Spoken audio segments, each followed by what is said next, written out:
If you have ever wondered who controls the United States, it's no longer a conspiracy. It's clear who does. Under Donald Trump, the takeover is complete.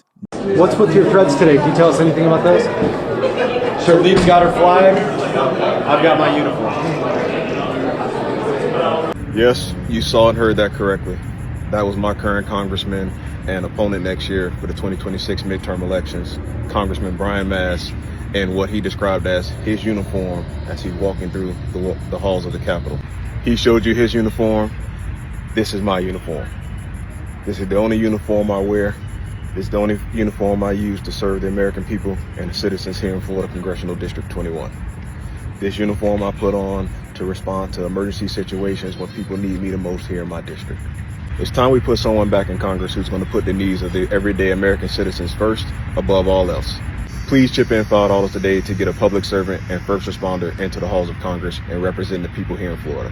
Never before in the history of the United States since the British took over the U.S. Congress in August 24, 1814, has any individual worn the outfit of a foreign military and walk into Congress. And there's no uproar about it. And this is the same Brian Mast who introduced a bill that would allow Marco Rubio to revoke the passport of U.S. citizens who are critical of Israel. Talk about an enemy within. The majority of American politicians on both sides of the aisle, have fully accepted that America is a client state of Israel.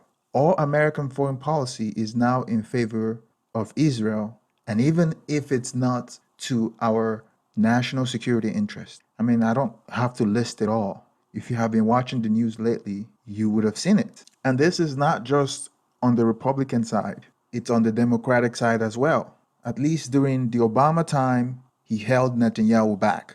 Even Biden tried to hold Netanyahu back. But under Donald Trump, Benjamin Netanyahu and Israel is now in full control. And it's not just on the federal level, it's on the state level as well. Here is Goff Dinkin on the podcast I Have Had It. Will you take AIPAC money, or have you taken AIPAC money?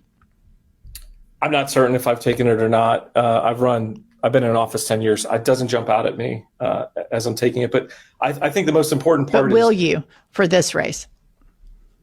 I have no idea. I haven't even thought about it. Okay, come on, Jeff. This is like there's a genocide going on right now. In even human. He is a Democratic candidate for Georgia governorship. No matter how much the pundit try to lock him down on that question, try to give him an escape route, he still refused to accept that he wouldn't turn down AIPAC money and try as much as possible to deflect the question. Clearly, you can see by his body language that he is uncomfortable with that question. It's like someone has a gun to his head, and that's really scary. Rights, Israeli human rights groups see this, that the United States of America is funding. To see these kids starving. And to not know if you're going to be beholden to the Israeli lobby is to me is not something that should take time to think about, because you started off this interview with us talking about your faith. It is. Will you take AIPAC money in this race? I have no idea. I haven't even thought about it. Wow. Okay, I want to take that moral clarity that you have right there and then ask you again, are you going to take money from AIPAC? Because just there you talked about, and AIPAC is what helped. They gave Trump over, I think, $200-300 million. Are you going to take money from a group that lobbies to deny that that's happening to those children?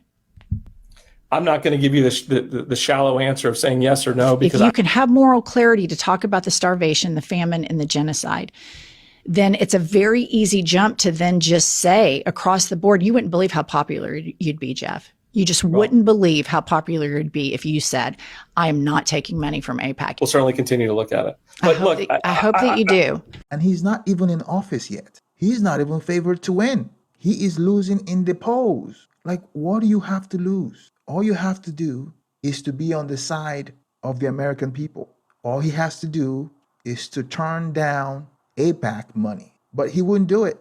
Everybody knows. You see that in the mayorship of New York, how a socialist, Mandani, won because he stand with the American people. He's more focused on New York than Israel. So it's a no-brainer that the best political move at the moment is to speak against Israel and to speak against genocide and to speak against a foreign government controlling your own country. I can count on one hand how many Congress member speaks against Israel. Some of them do, but they're either here nor there. One day they speak good and one day they speak kind of bad. But Marjorie Taylor Greene and Thomas Massie have been consistent. I wouldn't mention Ilhan Omar because I don't even know if she's loyal to the United States. Anyway, the entire government apparatus has been taken over by Israel, the state and the federal, against the will of the American people.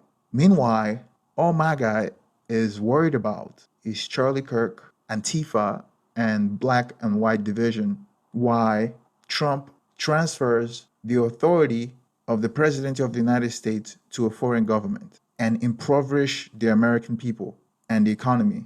And what we're watching right now is a complete takeover of America by a foreign government that is actively working against the interests of the American people.